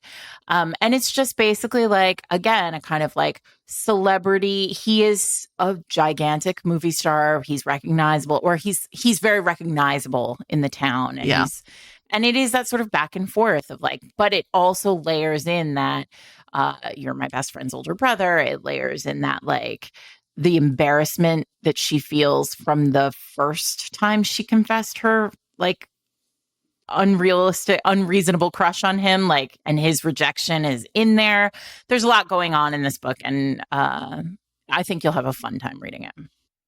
Okay, so I have another like We Knew Each Other, which is Just Playing House by Farrah Heron. And this one is... Oh, I had this one on my list. Yeah, I love this one. And I might have talked about this before, so I'll be a little brief, but I want to specifically talk about like the paparazzi part of it. So Marley is essentially a stylist, and she has really been waiting for the opportunity to like move up in her job so that she's like a private shopper. And in comes like a new, like a movie star who's going to be making essentially like a big superhero movie. And it turns out that this guy, Nikhil, is someone not only that she went to high school with, but she like went to prom with. And she slept with him, and then he ghosted her. So she's just like, I hate this dirtbag, right? Like, she already knows who this is. Now, the thing that was really interesting to me is she is about to undergo a double mastectomy because she has the gene, I can't remember, BR1. Yep, the BRCA gene. Yeah. And so she's like, I have to do this. And basically, like, for romance reasons, Nikhil ends up moving in with her to kind of help her recover from this surgery so that she will be his stylist and he'll be able to like be closer to his movie set. And the thing that I really remember about this is that like the paparazzi is really present in his life, and they catch wind of the fact that she has had this surgery, and he goes into work and someone's like, basically like, your girlfriend had like a boob job or something. And he gets so furious. He's like, it was a mastectomy. And I remember thinking like it was a really great way of showing like how inhumane the paparazzi is. Yes. That they were looking. And I thought like the celebrity part of this, I'm sure I didn't talk about before because I was just really interested, of course, in that, like their relationship, but just his absolute fury at how her pain was really co-opted and turned into something really ugly by the paparazzi in a way that felt I mean, monstrous, like because it was so different than the way we usually see this play out, right? Like, oh, you're just eating at a restaurant and they're in your face or whatever. Like, it was like, no, this is really dehumanizing. Yeah. And so I really loved this book. Obviously, huge content warnings because of like what she's undergoing. And, you know, she's had, I think, women in her life die of cancer. But this was a terrific book. And I think just a really beautiful, understated romance, but one where they did know each other, and that the way that they know each other allows them both to feel really seen. Yeah. Yeah, it was great. So that was... Cher is great, though. She's so thoughtful about character development. And like, yeah, agree. The character work in her books is always top-notch. Yeah, so that's Just Playing House. So I want to give a quick shout out to our friend Adriana Herrera for Just for the Holidays, which is a Harlequin category. And the premise here is that the heroine is a casting director, and she is deeply committed to getting this one particular heartthrob to be in her film. And she heads out to his house in the Hamptons in the wintertime, only for us to discover that they've known each other there for a long time. They are they were together in college and then broke up. And now she's out there in the Hamptons, like basically trying to prove herself for her job by casting him and convincing him to be in this television show. And there's a snowstorm, of course. It's a holiday book, everyone. Of course, there's a snowstorm. So she's out there and she gets stuck out there with his entire family for Noche Buena. Oh, no. And he's basically like, okay, but if you're going to stay, you have to pretend that we're together. Sure. And so it's fake dating in a snowstorm at the holidays. He's a superstar. She's a casting director. And that leads us into our next, because that straddles these two lines between we knew each other then and broke up, and we worked together. Which is the new version of the celebrity romance, I think. Like, I think so too. A lot of the modern books are about we work together. All right, so you start. Okay, well, that Adriana one counts. Yes. In both. 2 buckets. I also just want to like name check Maya Ariel's When I Think of You, which we talked about on the debut list last year because this is Maya's debut romance. And that is, the hero is this like auteur director. Oh, it's actually the same thing. They knew each other in college. And now she is the assistant at the film company, the production company that is buying, like, that he is directing a new movie with. I'm not going to get too deep into that one because we talked about it so much on the debut episode, but I just want to say this will also deliver for you. Okay, wait, I have one too. So okay, yeah. Okay. I have others. You have others. So yes, okay. Keep going. So this is like 2 actors who used to work together, and it's What I Did for Love by Susan Elizabeth Phillips. Now, a deep cut. And part of me is like, I didn't even remember, but I was kind of like, I was asking Kate, like, you know, what do you have these? And she's like, oh, I love that book. And you know what's funny is when you have that experience of like reading a book that you read a long time ago and just like falling right into it, all of a sudden I was 75 pages deep. So Georgie and Bram were essentially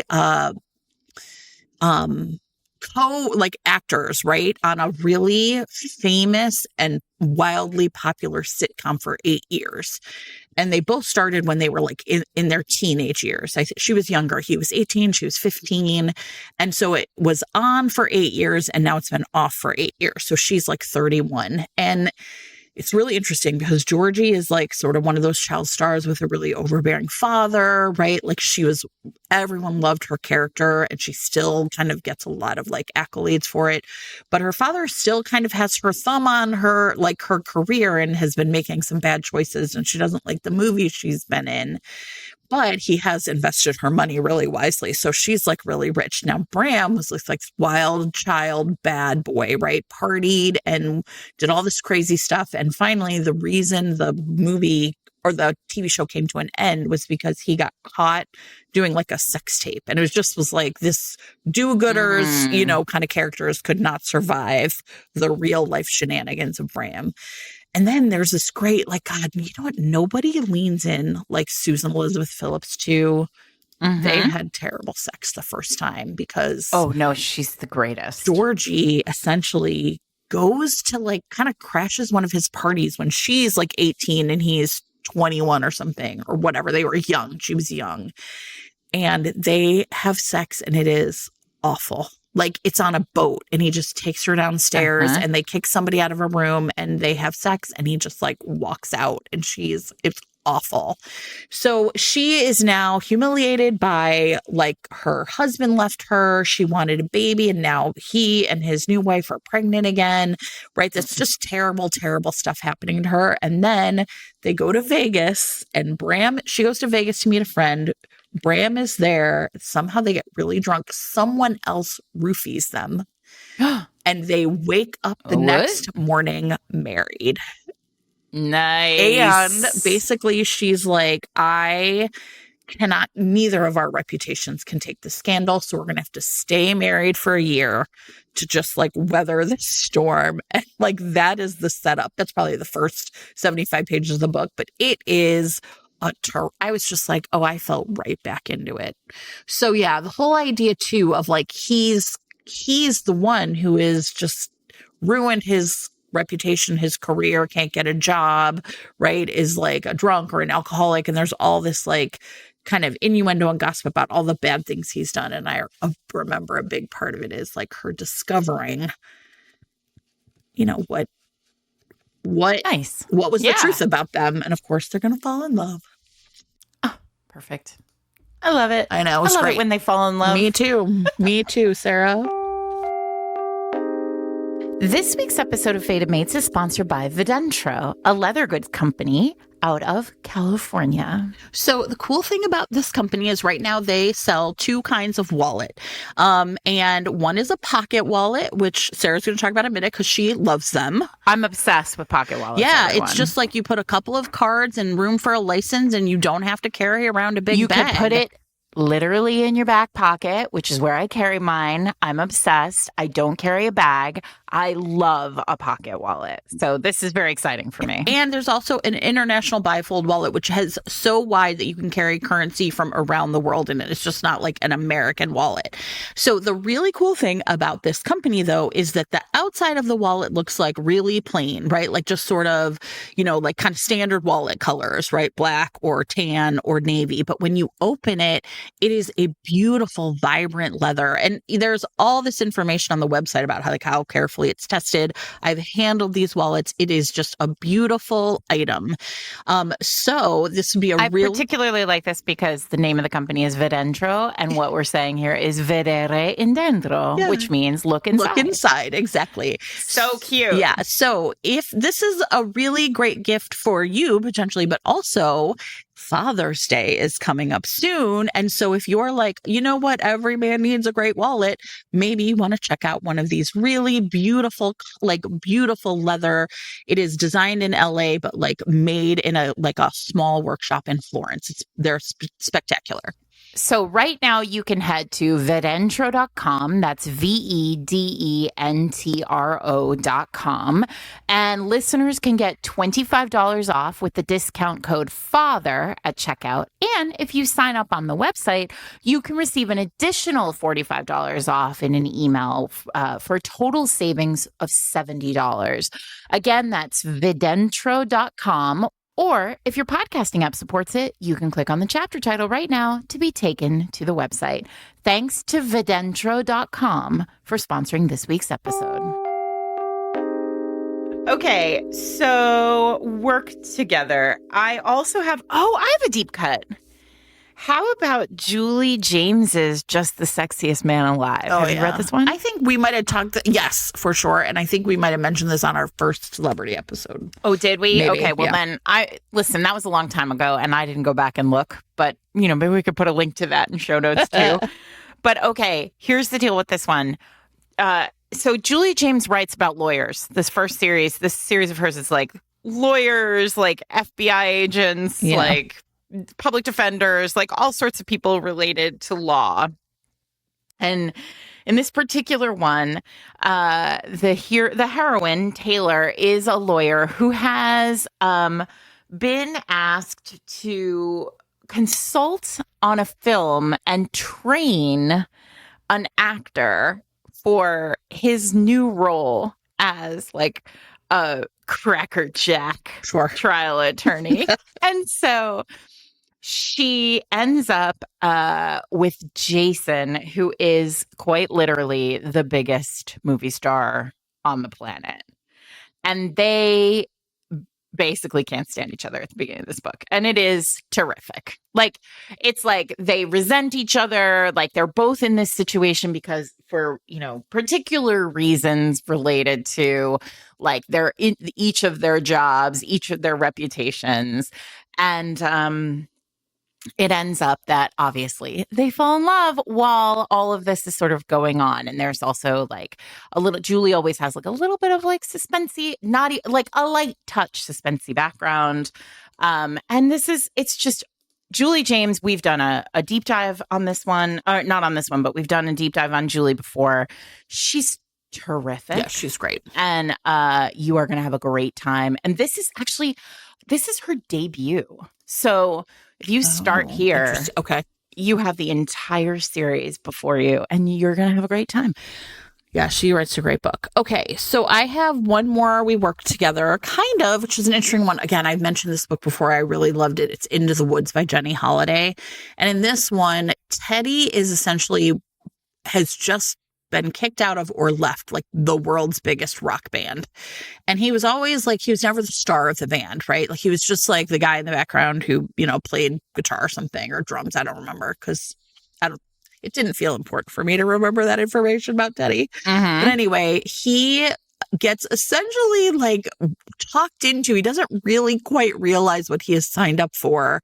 Being working as a like sort of mentor, he thinks in like sort of a, you know, I'm going to be mentoring musicians kind of summer gig, but it turns out instead it's a summer camp.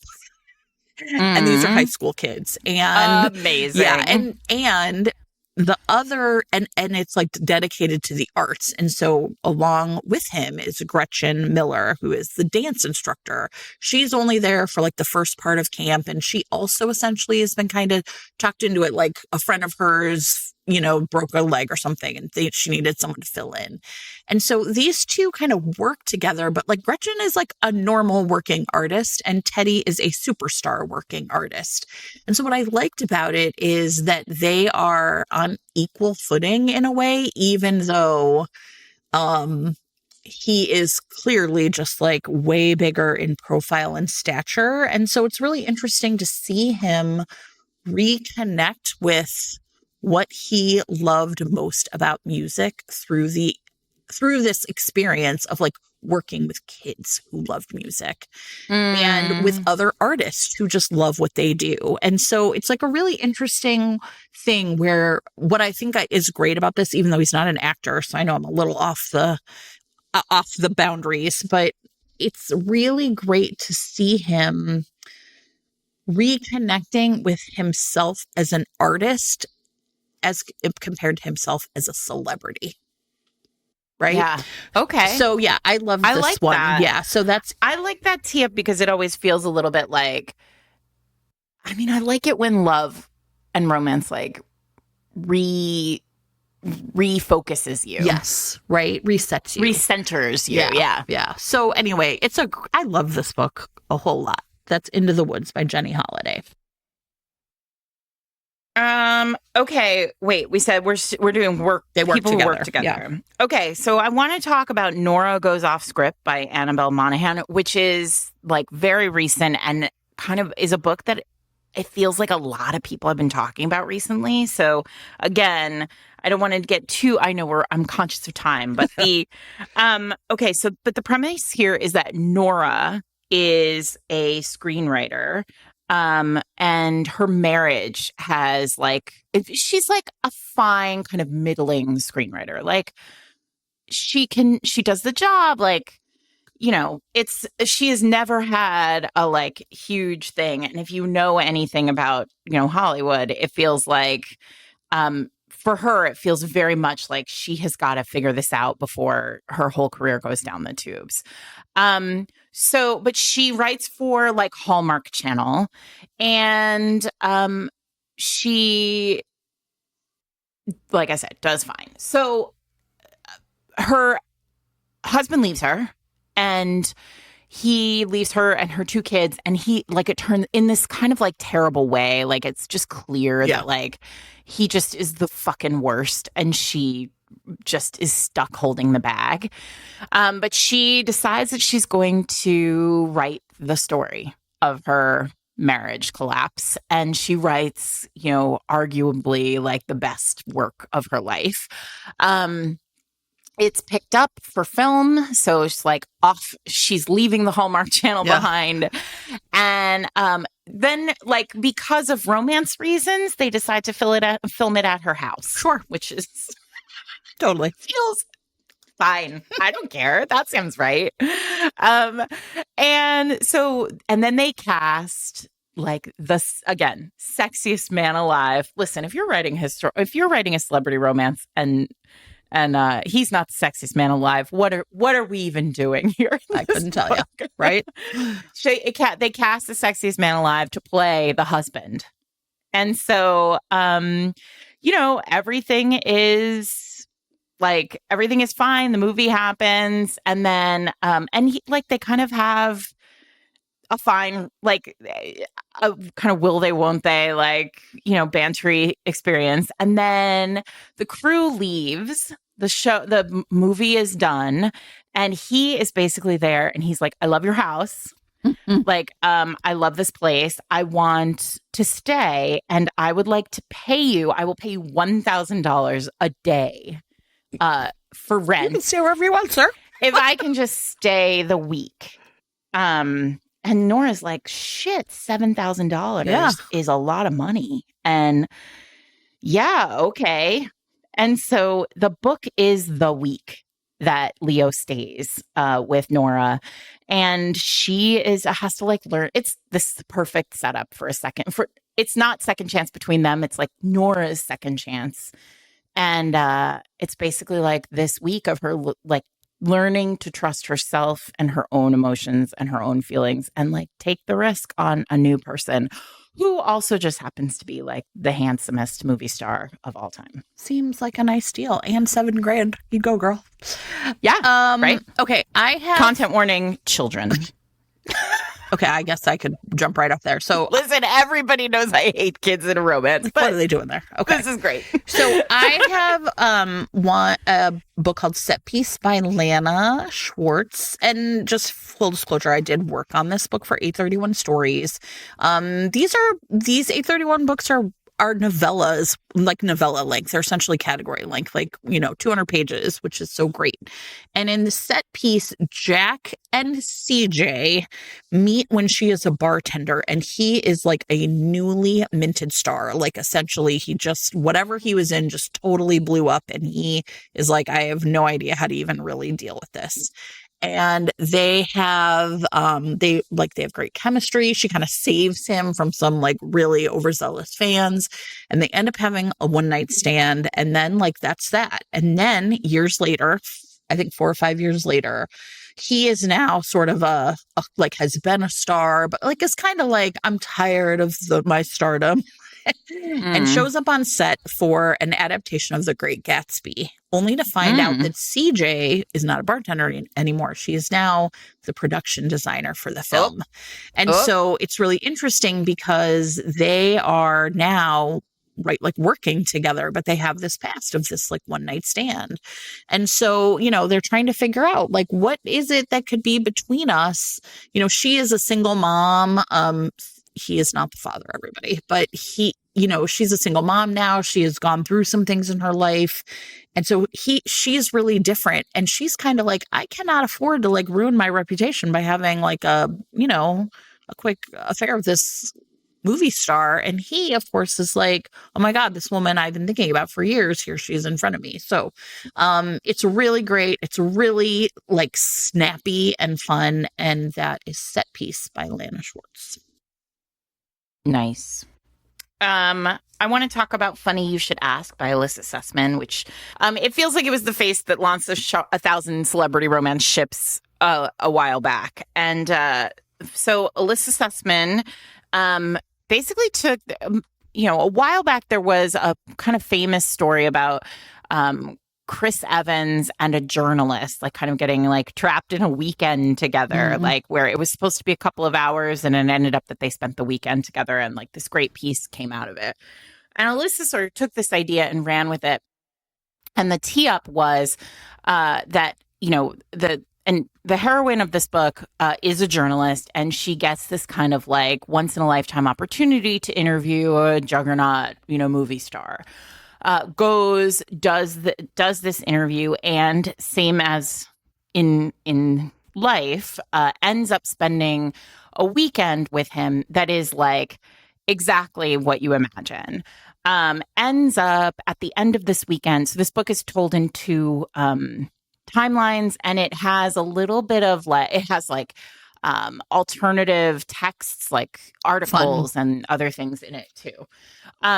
So basically then cut to, I think it's like 10 years later, and she is basically like a very skilled journalist. Like this weekend, this article that she wrote, like put her on the map. The issue is that anytime anybody interacts with her, all they want to do is know about this weekend. Like they want to ask about this movie star. They want to know about like everything that happened. And so she kind of can't escape it. Yeah. Until a magazine or an opportunity arises where she can like interview him again. And at first she's like, fuck no, I want nothing to do with that. And the reality is that, and then like but then she realizes like, oh, but if I do it, then I can like kind of like, then it's done and it's erased and I can like move forward with my career. Yeah. And like be a person outside of the shadow of this weekend and this man. Except what happens when they reconnect and like it's clear that like he too has been waiting for all this time, and like they have this incredible spark. And what if she decides she doesn't want to get out from under his shadow? She wants to get under him in a different way, Sarah. I understand. Exactly.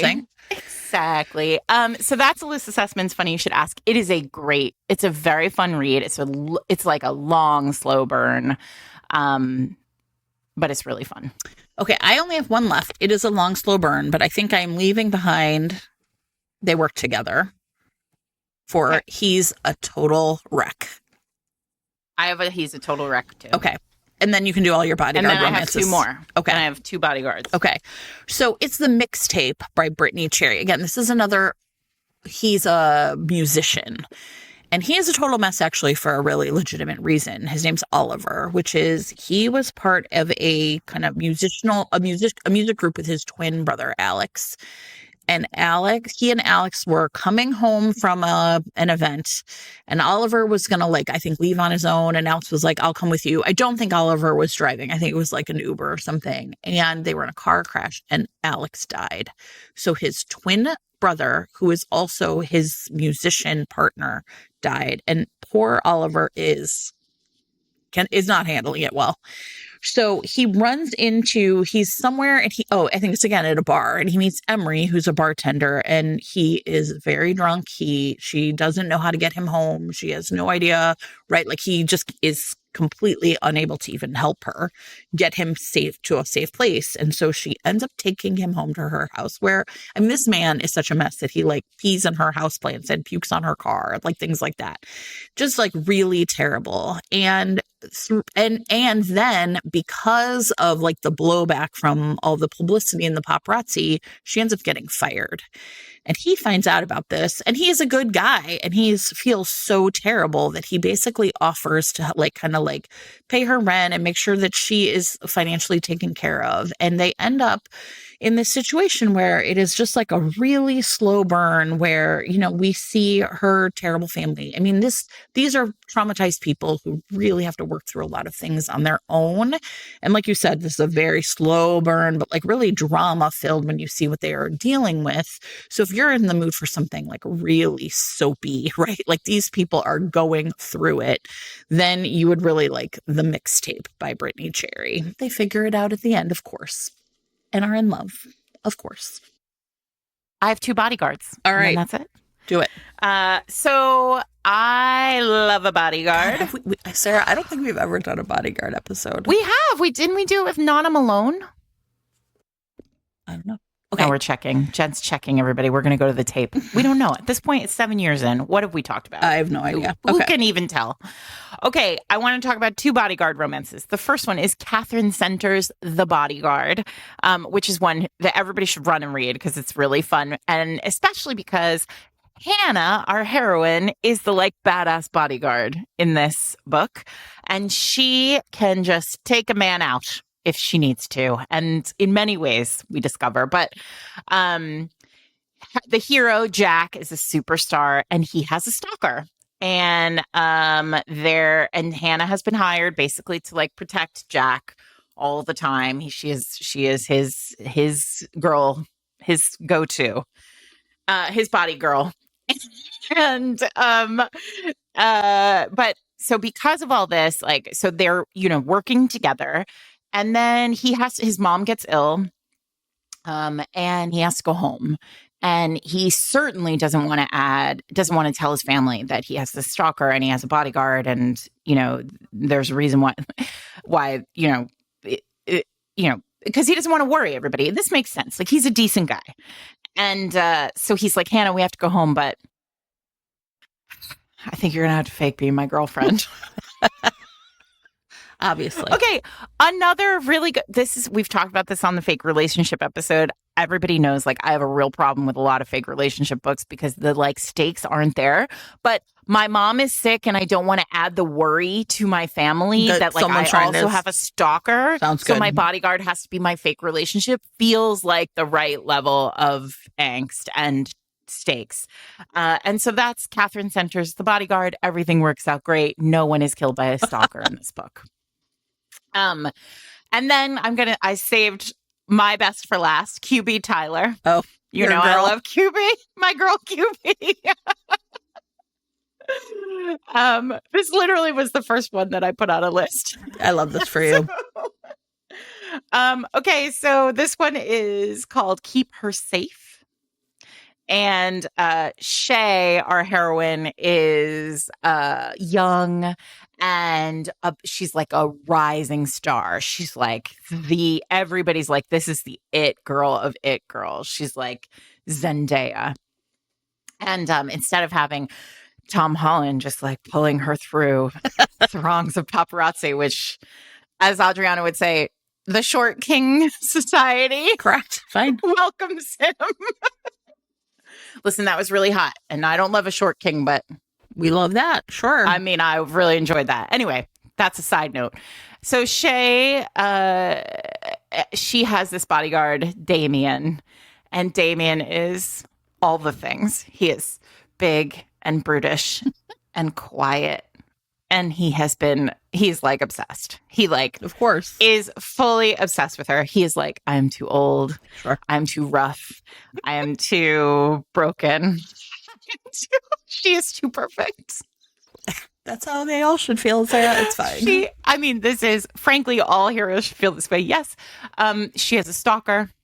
Obviously, it's very unprofessional for them to get, you know, yeah, whatever. And he's been her bodyguard for 3 years. And she goes to him, like, you know, there's like a situation where she's in a lot of danger. And then like in the like endorphin rush of like post that event, she goes to him and she's like, here's the truth. I've been obsessed with you for 3 years. Like, all I want is you. And he's like, oh, I can't. I'm too old and I'm too big and I'm too rough. But then they do. Sure. And if you've read any QB Tyler books, frankly, if you are a Fated Mates listener and you haven't, what have you been doing? I've been screaming about them. You know, it took me a long time. Then I read one and I was like, oh, I don't think Now I read you're this like, one, oh, I get though. it. So, I'm going to be So anyway, shutting it down and downloading immediately. run, don't walk to this one. Because here's the truth. Like, they're just so sexy. Like, I just can't. For every slow burn there is on this list. Yes, then there's a there fast is a QB incendiary Tyler for burn. you. Sure, exactly. And she doesn't mess around to getting them to mess around. All right. Well, there you go, everybody. Celebrity, normie, messing around. That's all you wanted in life. That's it. That's the whole ball game. I think it's a nice corollary because my understanding is Catherine Center is closed door, so that you just went boom, boom. Correct. Listen, I take all kinds. I don't judge. I listen and I don't. I read and I don't judge. Actually, I do judge a lot, you guys. I just don't judge on the podcast. Did we spend 30 minutes this morning with me judging? We did. But not on the radio, as they say. Not for air. I'm Sarah McLean. I'm here with my friend Jen Prokop, and we are Fated Mates. You can find us every Wednesday, wherever you get your podcasts. You can also find us online at fatedmates.net. If you head over there to fatedmates.net, there's a ton of fun stuff there. You can click on show notes and find all of the books that we talked about today and all of the books we talk about every week, plus links to anything that we said we'd put links and show notes to. Also there, you can click on collections and head over to find a bunch of like really fun little collections of books that our friends, our authors, our sometimes listeners, some people on the Discord, other people in romance have put together. Real, honest-to-God people, not an algorithm, putting together lists of, 5 to 10 romances that are all connected around one particular theme. For example, Jennifer has one there that's called Tiger Beats. You're a tiger shifter. And it is. You have a pet tiger. 10 books about tigers. I think these are nice books. We deserve nice things. No one is a tiger mom, and there are no paper tigers. Real tigers only. Furred tigers only. Correct. Cat supremacy. Yeah. I'm tired of this dog bullshit everywhere, everybody. I did joke like that we do need to add a wolf category as well, because wolves. But the problem is there are just so many wolves in romance. You're right. Tigers are rarer. It was a lot easier. Anyway, so you can find those at collections. If you want to join us in St. Louis for Fated Mates Live, which we would love to have you do, you can find that information at fatedmates.net/live. Also, that will take you to the full list of all of my tour dates for the summer. So come and see me if you can't come and see us. Though Jen will be at least Chicago and possibly Indiana. Sure, so, why not? What else am I going to do? It's summer. Just drive around the Midwest. Listen, perfect. That's what I want you to do. Just come with me everywhere. Anyway, so that is the story. We are always excited to hear your books. Please send us your recommendations for celebrity normie books. They are my favorite. And I'm always looking for new stuff to read.